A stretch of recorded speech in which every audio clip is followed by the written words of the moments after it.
Well, hello and welcome to Insight with political tours and beyond the headlines. As I speak, there are thousands of people still trying to get to Kabul airport in an attempt to flee Afghanistan. Despite the continued surge, President Biden has said he's sticking to the August 31st deadline to remove all US troops from the country. Other US allies, including the British, have said they'll have to follow suit. Over the next month, we'll have 4 talks that look at the US withdrawal from Afghanistan and the Taliban's takeover.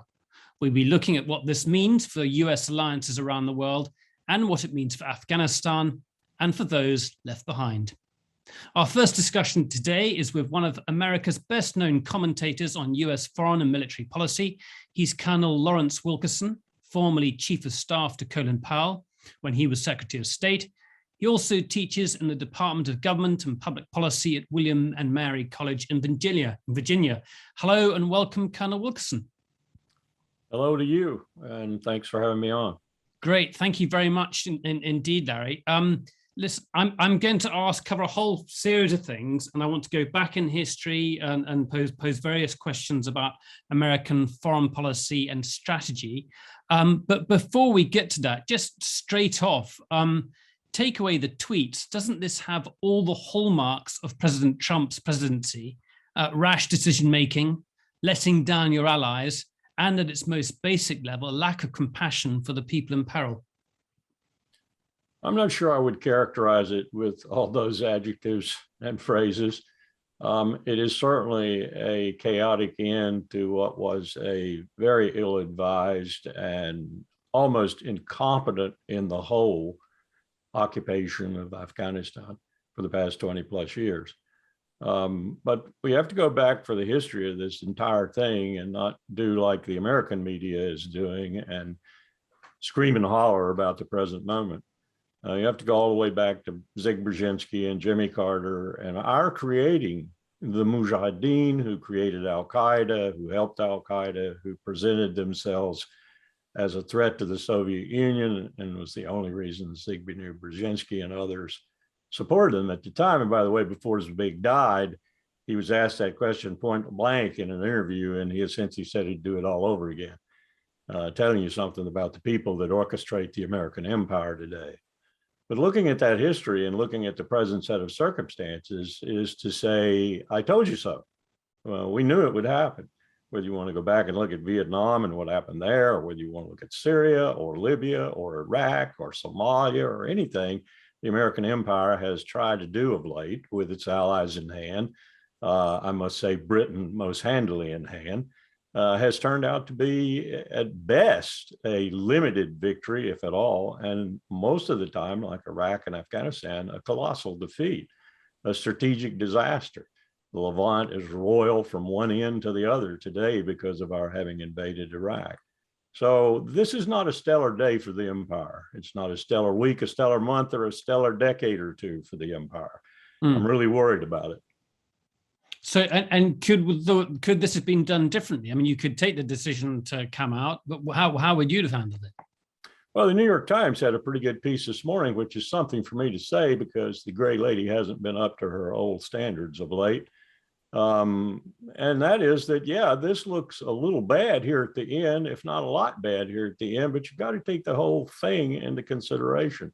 Did they make a mistake by not doing a Sun Tzu-like move and tell everybody they were going to do one thing and then do something else?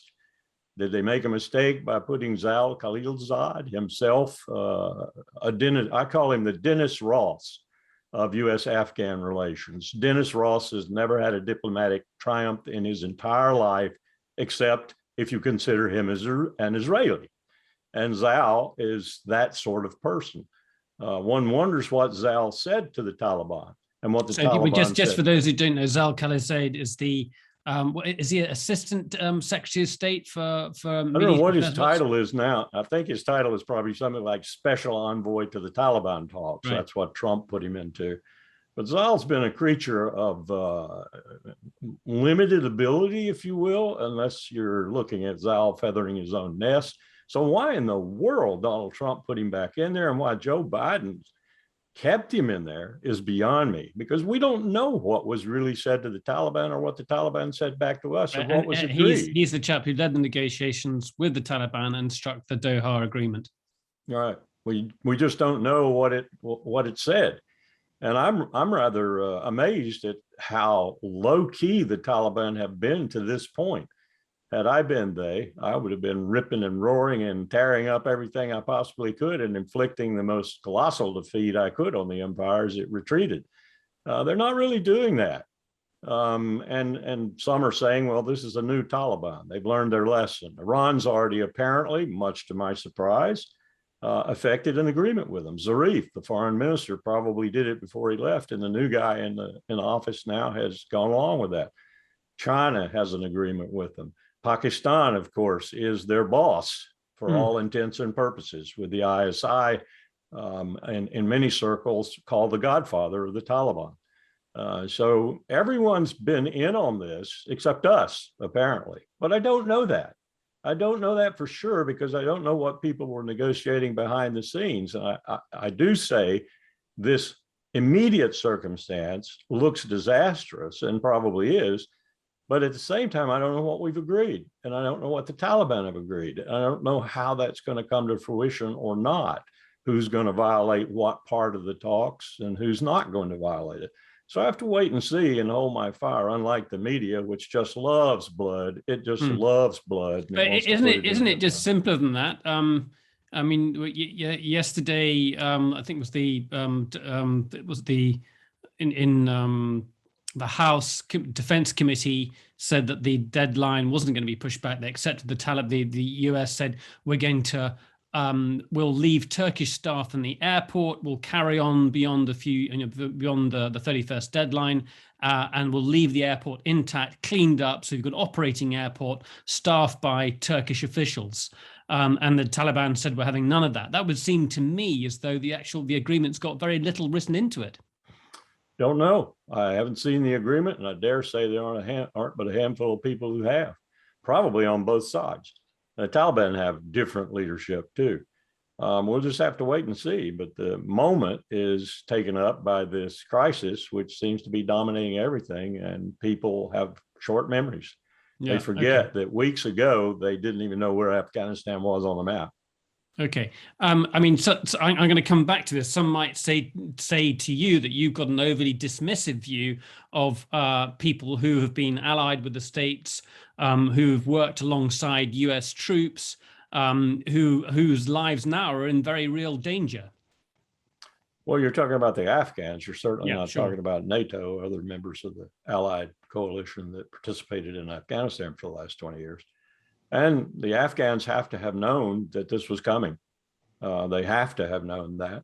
And as far as I'm concerned, those who worked with the United States and who were allies, so to speak, of the United States for this past 2 decades or so ought to have been gotten out. They ought to have been gotten out much earlier than they were. But I can't really blame the Biden administration for that, because Trump was the one who made it so slow and made the visas so difficult to issue. Pompeo was a terror about it. Blinken apparently has not done much better, but I don't know what the circumstances were. Once you let this load get as big as it is, you don't have F-77 reporting, you don't have the kind of non-combatant evacuation operation that you would have if you were doing things properly. Who knows? I look at Korea every day, know it well, been on the peninsula every year almost for the past 30 years. And I can tell you right now that the Americans who are just all over South Korea, where we'd have a problem there, you would see a real debacle there, because state can't handle that. So this is not something that isn't expected sometimes, but it is a little bit rough right now. Surely I mean, I was reading in the Washington Post this morning, people within the old CIA hands, people in the Pentagon who are wringing their hands, having worked alongside Afghans who are being left behind. Well, I would just say to them, why didn't you do a better job while you were there? Read Sarah Che's piece, The Ides of August, and see what a great job they did. I know that's looking back criticism, but nonetheless, I think it's important to put it in context. You had 20 years, you had 20 plus years to do a better job. You did a miserable job. You did a horrible job. You had no legitimate government in Afghanistan. What you had was the same thing you had in Saigon many years ago. You had a power that had a relationship with a superpower. It wasn't a legitimate government, and there's no legitimate government in Afghanistan. And the fact that everybody is now thinking that it was some kind of legitimate government just shows me how little they knew about Afghanistan. Okay. I want to come at this in a slightly roundabout way to try and understand better, what the US wanted in Afghanistan. I know you've got views on this, but I want to step back a bit. And for those that don't know you, can you just tell them a bit about yourself? I want to go way back to when you were a student. And I know that you volunteered when this is during the Vietnam War, and you quit your undergraduate degree. Is that right, to volunteer in Vietnam? That's correct. I went to Vietnam as a volunteer and served from 1969 to 1970 in Vietnam, and got to see up close and personal, if you will, how badly the United States did things like this. Didn't learn my lesson well enough, though, because I'd have been a lot more outspoken had I learned it better. I was outspoken fairly much in 2001 when I said, go in. First of all, we said, don't use the military instrument. So just to stop you there, what do you think you didn't learn about Vietnam? Well, I thought that there was a possibility that Vietnam was, like Korea had been, I think genuinely, a part of the Cold War. It was a part of combating communism. It took me a while before I did the research and the study to understand that what we were interfering in was a civil war. And it really didn't have anything to do with the Cold War other than they called themselves Marxists. And then Ho Chi Minh was quite a different individual than, say, Mao Zedong or Joseph Stalin or even some of Stalin's successors. So it wasn't a part of the Cold War. And did you have any lessons about the way in which the war was conducted? Certainly. I watched a war that was conducted based on one primary metric, if you will, and that was body count, how many enemy you killed, and heard repeatedly that if we killed more of them than they killed of us, pretty soon they'd quit. And just as in Afghanistan, that's nonsense, because they had sanctuary. They had Laos, they had Cambodia, indeed they had North Vietnam. They could retreat into their sanctuary, build an entirely new army as 16-year-olds became 17-year-olds and so forth, and come back and fight you again. In Afghanistan, they had sanctuary in Pakistan. The ISI was the ultimate sanctuary. The reason we didn't tell Pakistan about going after bin Laden, and we got him, was because we knew they would tell him and get him moved. The ISI has been the key to Afghanistan ever since 2001.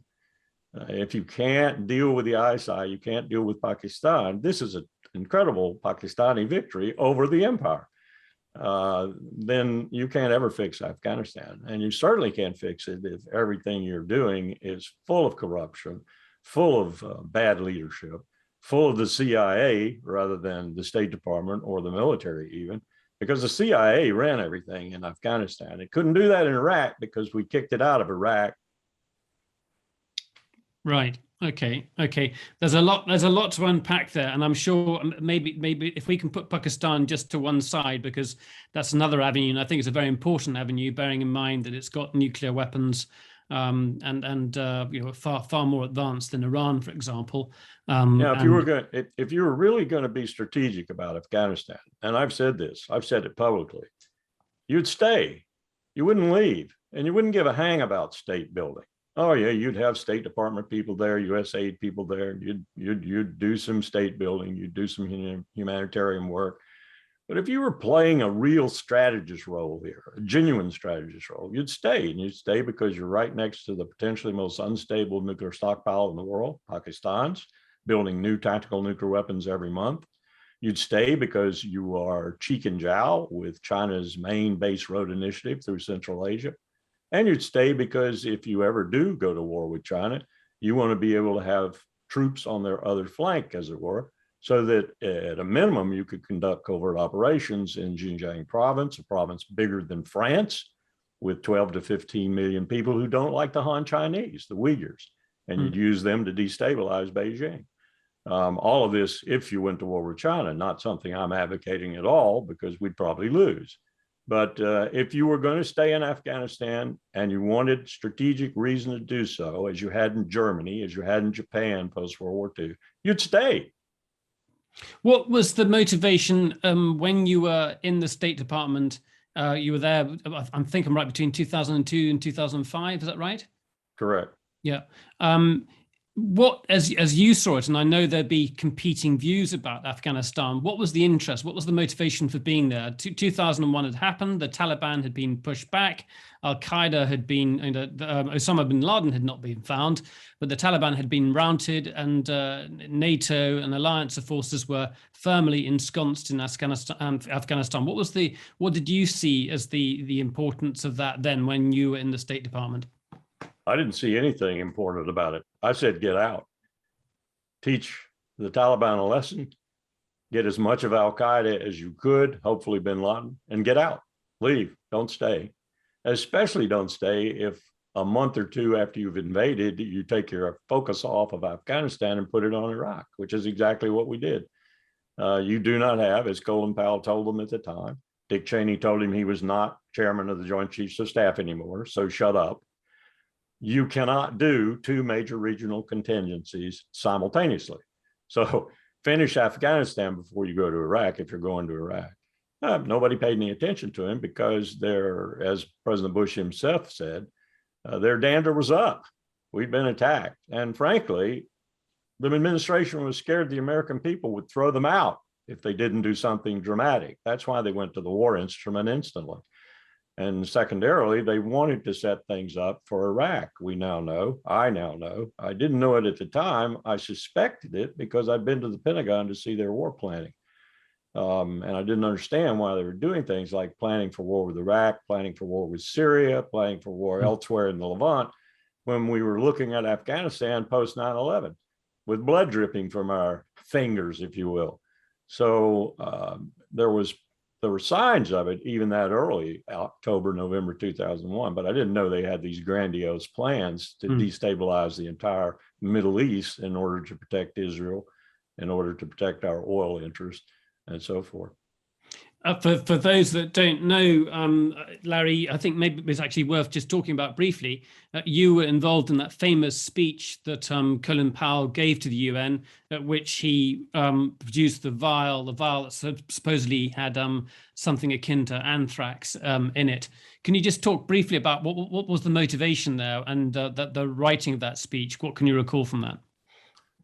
The main thing I recall is the shame I felt afterwards in having participated in a hoax on the international community, the UN Security Council, and the American people. That came on me years, of course, in the years following it. But I began to realize just how badly we had been duped. And I began to realize who the dupers were, the people at the CIA, like George Tenet and John McLaughlin and others, who had taken the Secretary of State on a ride down a trail that they damn well knew was not a legitimate trail.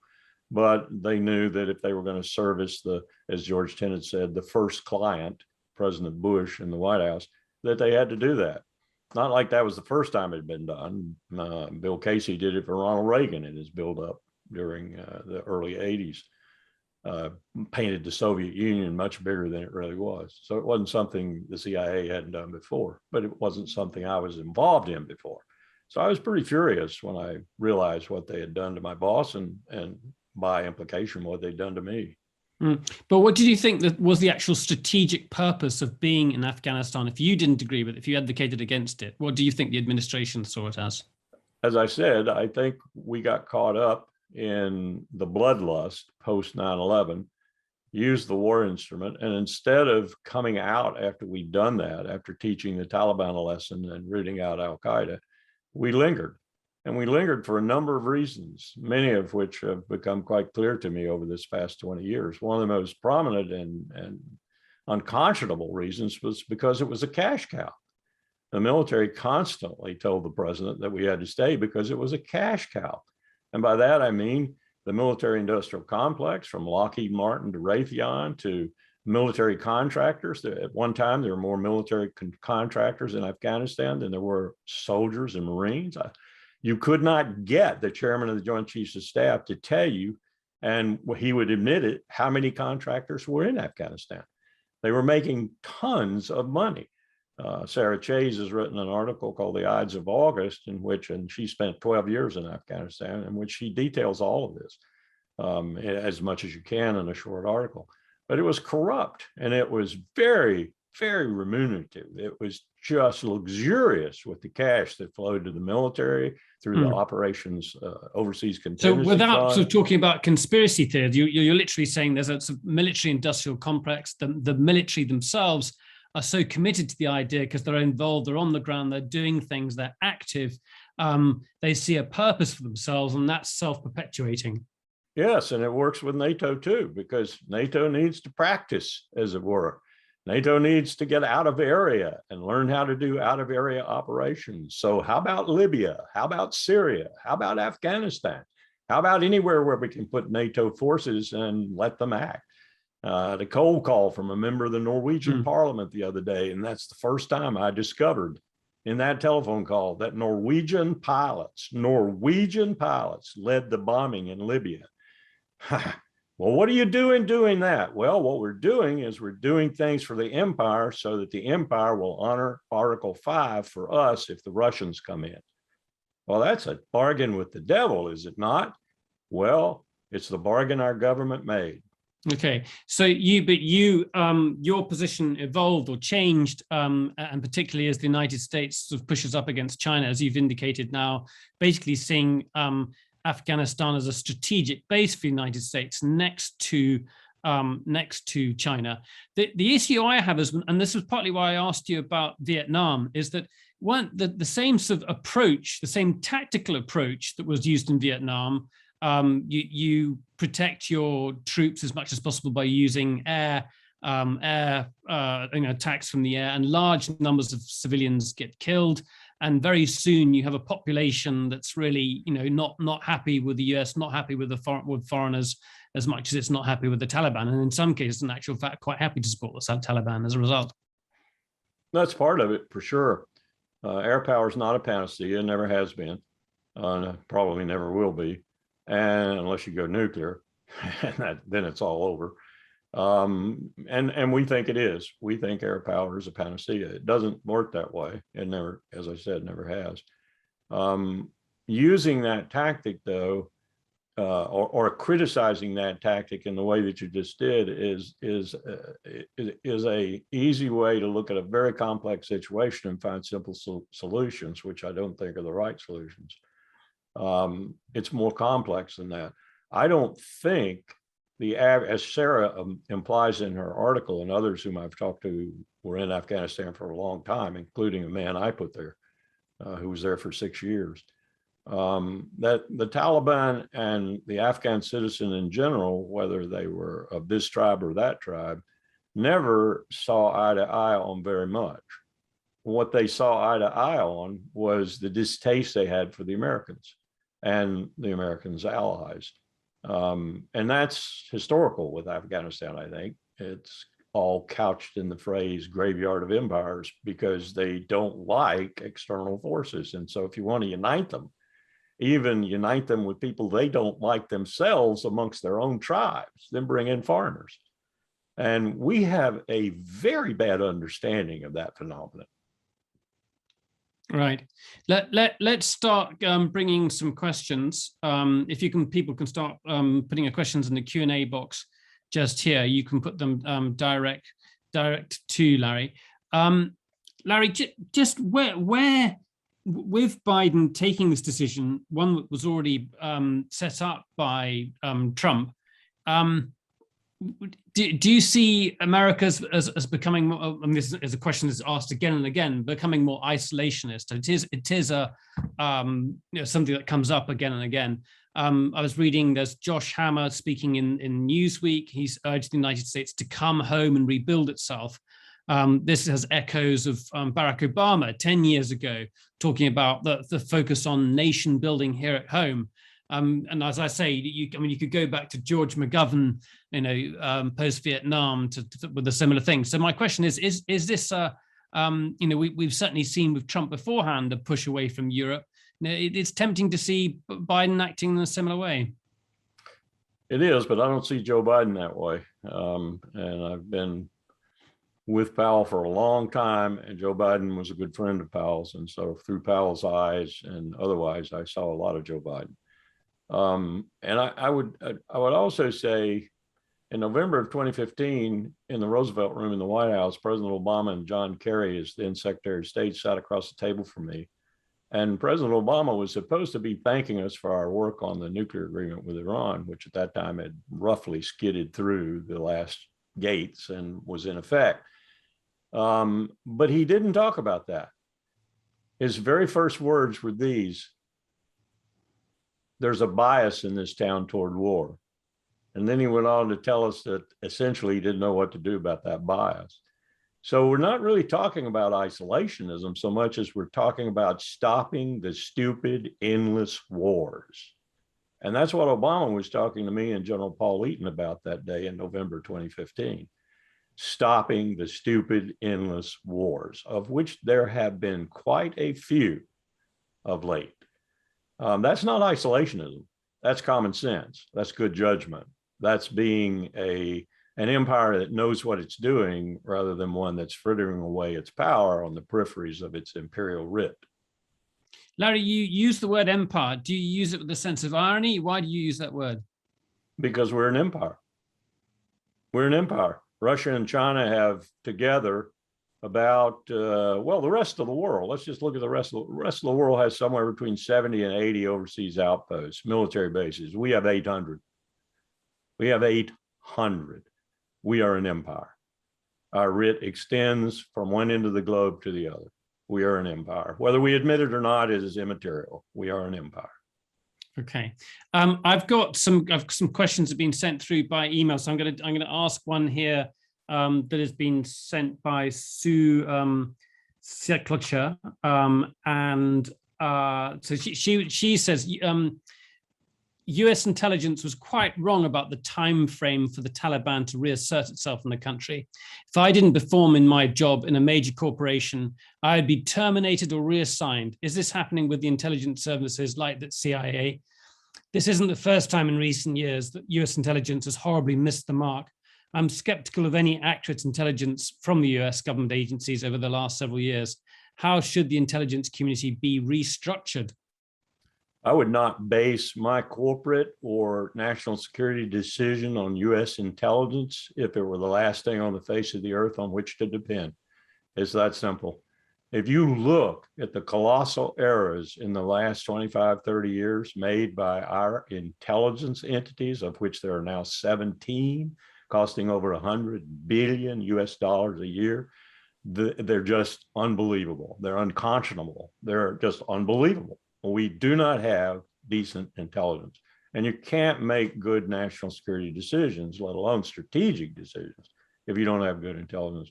Needs revamping and revising. As John Kennedy said at one time, apocryphally or otherwise, he was right. Break it all up and start over again. That's what I would do. It's broken. We do not have good intelligence. So I agree with the questioner. Yeah. What would I do? As I said, I'd start all over again. Yeah, but I mean, looking, if you knew you wanted to get US troops out of Afghanistan, how would you have handled it? What would you have done? And we're going back a year now. You know you're going to get out. You know you want to get out, and you're probably going to set a date around about now. What do you do? Well, I think the New York Times, the piece I was referring to earlier, was right. It probably couldn't have been done much better. There are some tactical things that could have been done better, such as the NEO itself and the arrangement and schedule for flights and so forth. They could have all been probably done better. But in general, it was going to devolve the way it devolved because we were licked. Frankly, we were licked. And the Taliban knew it and we knew it. And so you were basing your ability to retreat, as it were, on the Taliban's due diligence. Whatever they said, would they adhere to it afterwards? And we, of course, don't know what they said. At one point, I'm told by a very competent authority that Zhao was in the room with the Taliban doing some heavy negotiations, and he was the only person other than the Taliban who spoke Urdu or Pashto. How do you negotiate that way and know what's happening? We didn't know what was happening until Zhao told us. This is just not the way to conduct the affairs of state, and yet that's what we did. So the tactical actions were replete with problems and with stupidities and incompetence. But the strategic truth, as the Times pointed out, was we had to get out, and any way we got out was not going to look that good. Rory Stewart, who's a former British MP who spent quite a bit of time in Afghanistan and stretching way back, maintains that you could have had maintained support for the Afghan government with reduced numbers of troops. You didn't necessarily have to have large numbers of American troops there to keep that government in power. And the evidence of that would be that as soon as they left, they jumped on a plane and departed, and that there was nobody there to defend. There was no fight, but the backbone could have been provided by at least some kind of limited foreign forces. Well, I agree with that. It would have been a backbone that was 99% backbone. There wouldn't have been any skeleton around it. That's for sure. We saw that with the hasty retreat. But I agree with that in the strategic sense I said before. There is a reason for us to stay in Afghanistan, just as there was a reason to stay in Germany and in Japan and in Korea after 1953. And yet I heard none of this talk from people who ought to know better. I heard everyone was so interested in cashing out, as it were. The generals wanted to come home and be chief of service. The generals wanted to do this. The generals wanted to do that. No one was ever fired. When's the last time anybody worth his salt fought 20 years of war, lost, and hadn't fired a single solitary general in the process? The only one even close was McChrystal, whom Obama got angry at because he was letting his staff talk badly about the president, which I don't blame the president for doing. But that wasn't about his competence in Afghanistan. Indeed, he was called one of the most competent commanders, but they never won a damn thing. We haven't fired any of these people. How is that the way to conduct business? Okay. Still, I'm left with this sort of slightly sour taste in my mouth. And you basically say that the thousands of people who worked alongside the U.S. military, the people who you think about, journalists, politicians, people who've believed in some kind of liberal democratic government. We turn our backs on them, and we have no moral obligation to support them. We basically the decision is taken. Not what I'm saying at all. What I'm saying is the moral injury you do in trying outstrips majorly the moral energy you're describing. That is to say, when your actions cause a greater disaster than the disaster you're trying to prevent, you're the guilty party. Okay. I'd love to get more questions from people here. So do start writing them down in the Q&A box. Let's move sideways, Larry, slightly. Let's go south slightly. Some people watching may not know much about Pakistan. Also about the ISI. You referred to the ISI's support for the Taliban. Can you just talk a bit about as far as what you know about the military's hold over Pakistan, the nature of their influence in the state and their interests? The first thing I would say in response to that is the ISI is not the Pakistani military, nor is the Pakistani military the ISI. They overlap, to be sure, and often commanders in one will be commanders in the other, and so forth. But the ISI is more like the CIA to the Pakistani military, as the CIA is to our military, sometimes their worst enemy.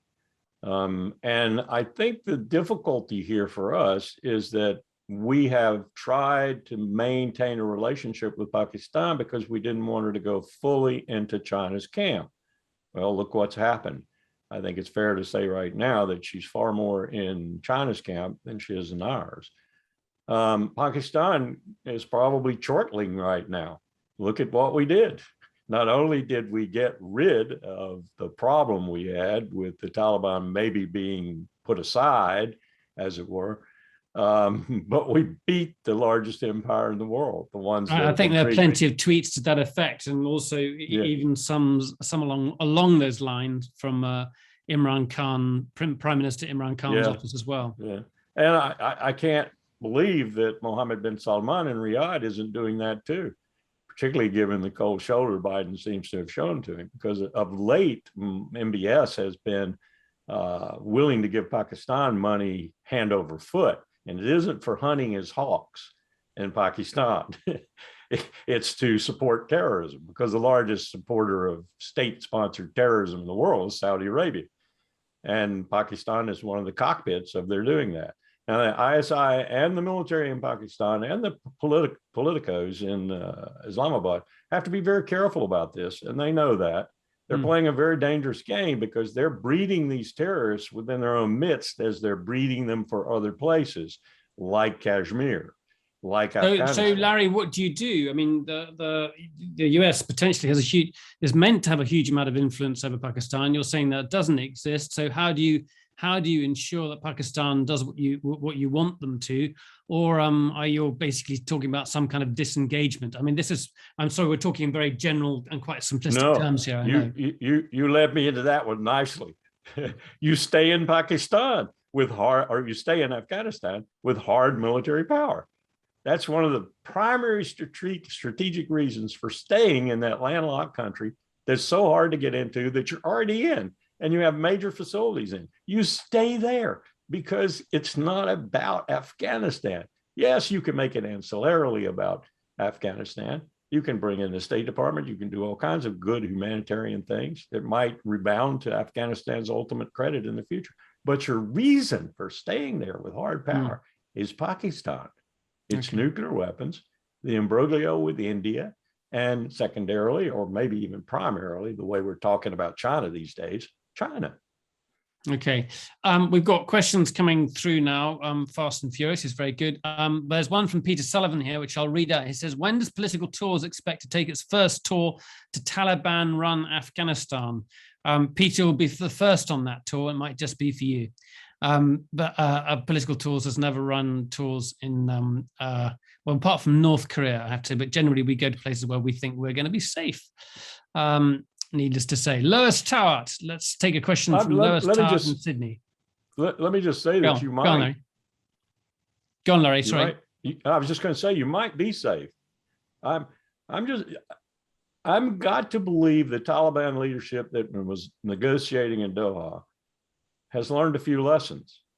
Now, they might still be cold-blooded, ruthless, Islamic, almost terrorists, but they've got to learn a few lessons, and they've got to know if they made a deal with Iran, Iran's got to believe that there's something worth making a deal with there too. That is to say, they aren't going to be their former selves.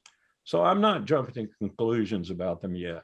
I mean, I think it's absolutely fascinating. In the run-up to the takeover, we've seen assassinations of journalists, bombs going off in Kabul, journalists being killed.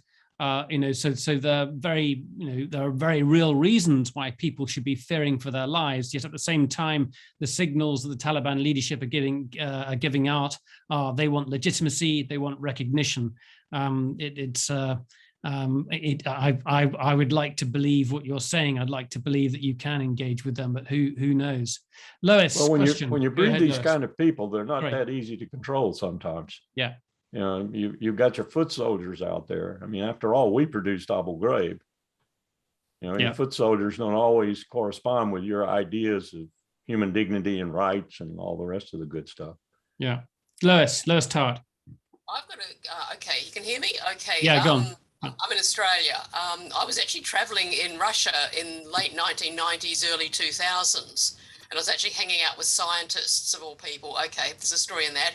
But there's a number of the comments they made, I'm seeing a lot of parallels with what happened in Russia post-Afghanistan with what has happened to the US. There was a couple of points that came out was that firstly, one of the reasons for the collapse of the Soviet Union was that they could no longer economically afford to keep up militarily with the US. But it's also those other things, that the tail end of the war that didn't work, how it feeds through to people's perceptions of why are we in this country. And I'm seeing parallels with both those situations now.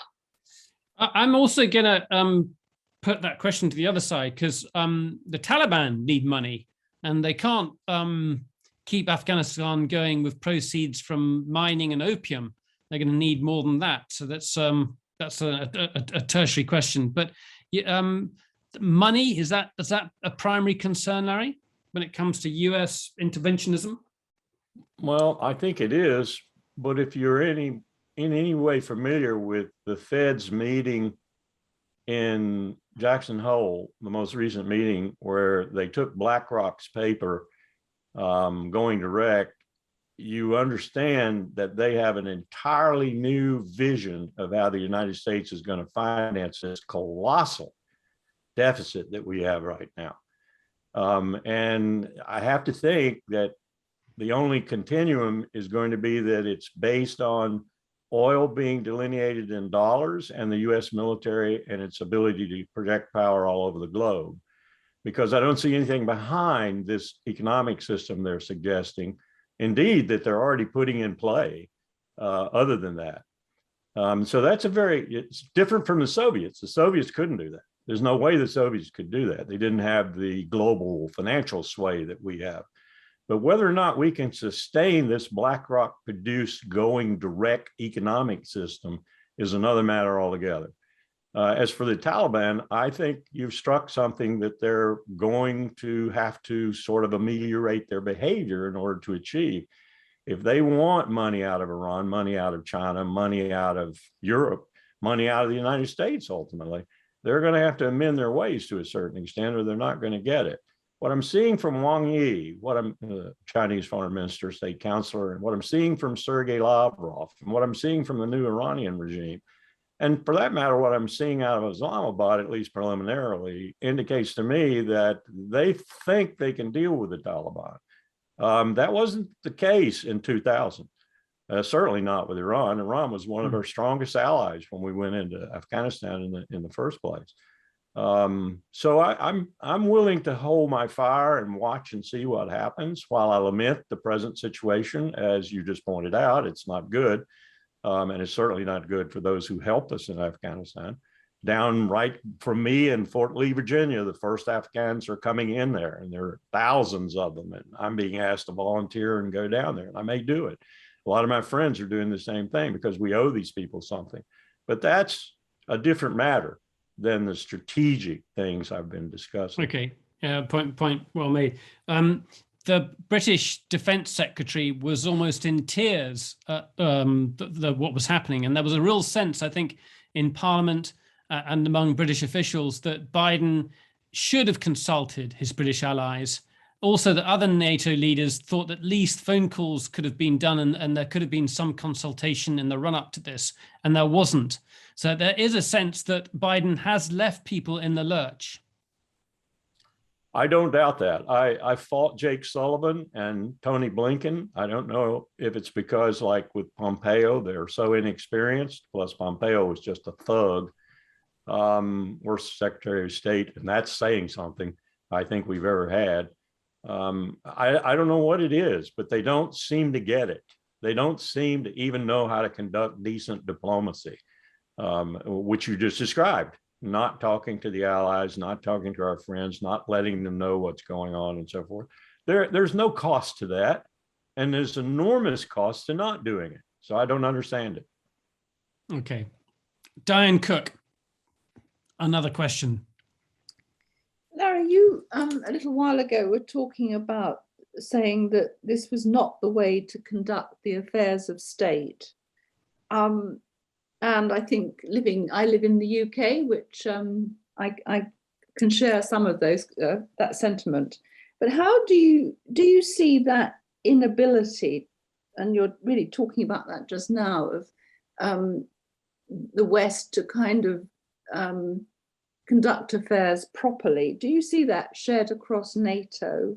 So I think it's been used in the context of Brexit as well. I mean, people talk about it as a failure of statecraft. The idea that you don't have people who are ability to, really sort of engineer in the state's interests. They might be political, they might be politicians, but no longer statesmen. But I think my question, adding to that, Nicholas, is that Larry, do you see that shared across NATO? And what does that mean for the future of NATO and leading on to the future of Western democracies? There are exceptions, and I'm probably going to alienate everyone on this podcast or webinar by saying that I think the French are showing themselves as being an exception, not necessarily the presidency, but their diplomacy and their diplomats. And a few others that I would, the Finns have been pretty good. And one has to understand that they're cheek and jowl with the little green men and Putin. But your question is well taken. And I think NATO, in many respects, is on its last legs. I think we expanded way too far and too fast. The idea that the American people will risk nuclear war, or for that matter, British people would risk nuclear war in order to save Montenegro, is a bit risible, if not absurd. I really do feel that the most successful military and political alliance, perhaps in human history, is on its last legs, and that we being Washington primarily, but Britain also with Brexit and others, Hungary and Poland with the sort of the limited return to tyranny. I just don't think it's manageable anymore. It may take 10, 15, 20 years for it to collapse completely, but I think that's the most likely outcome. And that's a political issue. That's the lack of a sense of common purpose no longer there. Could be. I remember Colin Powell telling me one day in a moment of deep reflection that, hey, Mitterrand, Kohl, Major, Thatcher, they're all leaving. The next round of leaders will have no feet in the war. They won't have even been born when the war was ongoing. It's over, he said. And then I said, you don't really mean that, do you, boss? And he said, I'm just reflecting. Well, that's absolutely fascinating. Perhaps I shouldn't go on about it for too long, but we had a conversation, my brain's so addled, with former Italian Prime Minister, former head of the European Commission, Romano Prodi. And he was talking about his friendship with Cole and saying that was basically what engineered the experiences of war. It's an obvious thing to say, brought them together, and that was both within the European Union, and it's obviously NATO's founding purpose or principle. And with memories of that going, I understand Colin Powell's comments there completely. Marty Ryan, good question coming up. Go ahead, Marty. Oh, I really appreciate what you're having to say, because I've been reading more and more about the history with Afghanistan, our invasion of Afghanistan, and that we should have gotten out, et cetera, et cetera. And what you say about the CIA, I've read many stories of how the CIA has mucked up things. I'm in the US, obviously. But my overall question is do you feel as though there's a sense of arrogance among the US leadership that is just precluding us from paying attention to the reality of having lost, recognizing our failures and doing something different about it? That's a very good question. Whereas if I were seeking a one-word description of the Trump administration and Mike Pompeo in particular, it would be incompetence. With Biden and Blinken and Sullivan and others, I would say arrogance is a good one-term description. And it's sad. I don't know that it surprised me that much with Joe Biden. Powell used to talk to Joe Biden rather than talk to the Republican when Biden was chair of the Senate Foreign Relations Committee, and then when he was ranking minority member when Dick Lugar was in the chair, rather than talk to the Republicans because Biden knew the issues. but Biden's knowledge of the issues always came with a certain arrogance. And I don't use that term lightly. That's a very, very injurious characteristic when you're trying to show the world something more than just an imperial face. You're trying to put some kind of diplomatic tone and tint to it, and to make it look more friendly than menacing. That's a very difficult characteristic to do that with. Larry, I've been thinking about this for a while, and this may be very superficial, but I was trying to pull the sort of different conflicts together and see what they had in common. And this goes back to Afghanistan. And from my limited understanding, it seems to me that repeatedly the United States, along with its allies to a degree, has fought wars on an ideological basis. So if you think about communism in Vietnam, if you think about Operation, whatever it was, Freedom in Iraq, it's the idea of bringing freedom to Iraq ostensibly. And you can argue about sort of what the policy is with Israel. And again, for Afghanistan. And the strategic purpose in those conflicts is not apparent. And it would seem to me that America is, rather than operating out of strategic interests, is operating on an ideological basis. Well, that's the arrogant elite's attempt to fool the ignorant commoners. I don't think for a moment that Afghanistan or Iraq was about anything other than payback for a disaster that almost unseated the Bush administration, and obviously killed a few Americans too. And then a cash cow for the military-industrial complex, contractors, and other such things. And I would almost point to the last 20 years of wars being that also in its essence. And the elites I'm talking about here are not necessarily the national security decision makers. They're the CEO of ExxonMobil. They're the CEO of Lockheed Martin. They're the CEO of almost any corporate entity in America now whose sinews and muscles and bones and fabric go out all over the world and make money everywhere, whether it's Monsanto in Brazil or it's Lockheed Martin selling F-16s to Poland. One of the reasons we expanded NATO so that Lockheed Martin's writ would be much wider and longer than it was before. We need the F-16 line to stay warm, not go cold. So sell it to allies. Well, we don't have any allies left. Well, let's make some more. So you spread NATO. That's what the empire's about today, but it uses these ideological purposes. And you're right, there are enough Americans who respond to those purposes, viscerally respond to them, to couch its otherwise rather shady deals and rather shady wars to affect those deals. It sounds like a Marxist analysis. It's not one I'm going to disagree with necessarily, but it does sound surprisingly left-wing for a former member of the Republican Party. Well, I call it predatory crony capitalism. If you're familiar at all with Thomas Piketty's latest book, Capital and Ideology, I think he's onto something when he talks about, you had slavery, you had colonialism, you had feudalism before slavery. All of these are inequality regimes fashioned by the corporate elite or the elite, whatever they might be. That's what we're doing today with predatory crony capitalism. That's what capitalism has devolved to. We've got time for a few more questions. I am going to get my colleague, Dave Roberts, to chip in because he's got a nice question in a second. But before I do that, I am going to repeat, I will repeat at the end of the program anyway, the talks that we have got coming up related to Afghanistan. Next week, we've got Antonio Gestasi, that's on Wednesday the 1st. He's an author of 6 books on Afghanistan and the Taliban. He's based at RUSI and at King's London, and he really is one of the world's leading experts on the Taliban, and he's basically going to explain how they got to where they are today. And then we have on the 16th, Peter Kellner, who's the founder of YouGov, a British polling company or a global polling company, talking about the impact of this on the opinion polls. And he basically says that waging war doesn't actually damage politicians' success at the polls generally. That's his argument, at least.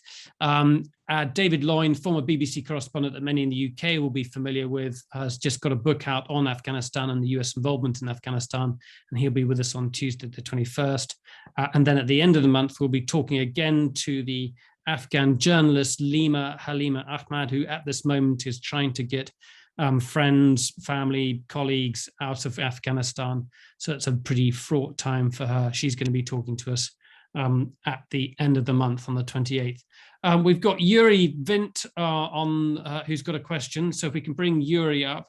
Yuri is actually just saying, please, can we circulate the links and articles that Larry has referred to? And I'm sure Larry will pass those on to me so that I can share those with you. Do we have Dave there? Isabel, is Dave with us? He is, yes. Oh, great. Dave, your question. Oh, well, it's a tricky one, this, Larry. Good afternoon, and thank you very much for your concise and most informative insights. I do enjoy listening to what you have to say, and I hope this doesn't cause offence, because it's meant to be a question seeking information, really. I'm just really wondering where we're left. Where does all this leave the erstwhile allies of the US, let alone the so-called special relationship?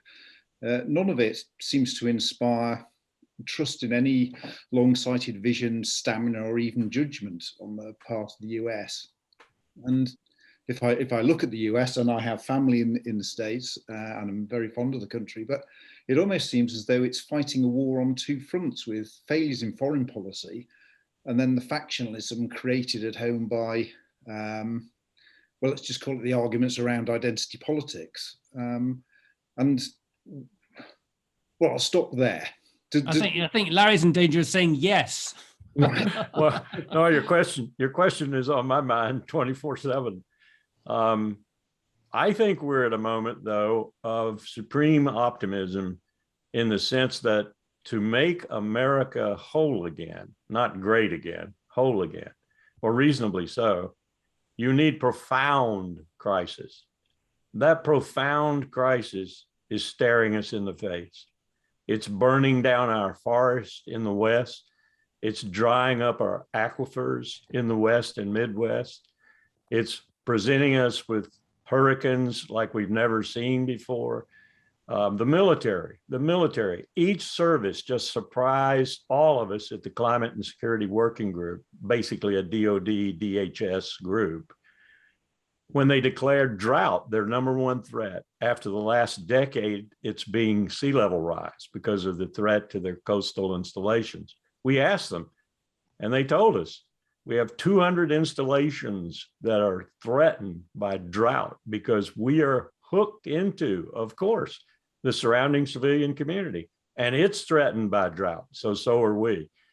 This is going to be an increasingly existential and realized as so crisis. It could be the cement we need, not only to bring America back together again in some kind of, shall we say, World War II unified effort to fight the enemy, but also to rejoin the international community, not in an effort to bring them into some needless war somewhere, but to confront this crisis, which is huge and roaring down the tracks at us. The simulations we're doing are showing by 2050, we being the peer powers from Tokyo across Washington to London to Moscow to Beijing, will be manning our southern borders with machine guns and shooting people.